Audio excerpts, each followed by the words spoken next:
Once great herds of buffalo grazed on the Great American Prairie. Our story tells how one day the buffalo disappeared from the prairie. The hunters searched but could not find any sign of the great herd. The people were cold and hungry, and winter would soon be there. High in the mountains, which overlooked the prairie, stood a cave, and in the mouth of the cave, obstructing entry or exit, lay a huge rock. This was the home of the buffalo giant, and behind that large rock he had trapped the herd of buffalo.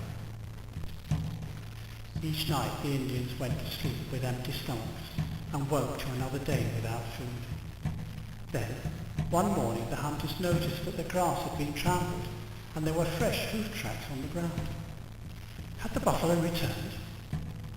Unknown to them, the buffalo giant had released his captives while the tribe slept and had driven the buffalo down to be fattened up on the fresh prairie grass.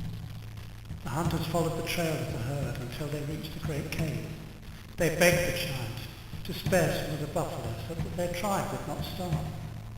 The giant would not listen to their request, and they returned empty-handed to the village. That night the chief could not sleep. He was worried over the fate of his people. Suddenly he heard the sound of hooves and realized the giant was returning to feed the herd. The giant did not realize that he was being watched. The chief grabbed an old buffalo hide and a pair of horns. He disguised himself as a buffalo. In the darkness, the giant could not recognize this rather strange buffalo joining the herd. Just before daylight, the giant drove the herd back to the cave. But just as the giant lifted the great stone, the chief gave a mighty war cry from within the cave.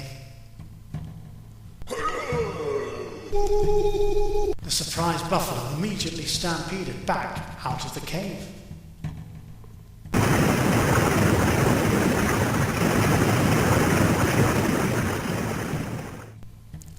The giant had no time to move out of their way, and he was knocked down and trampled by the herd. The large rock hung in the air for a split second, then came crashing down on top of him.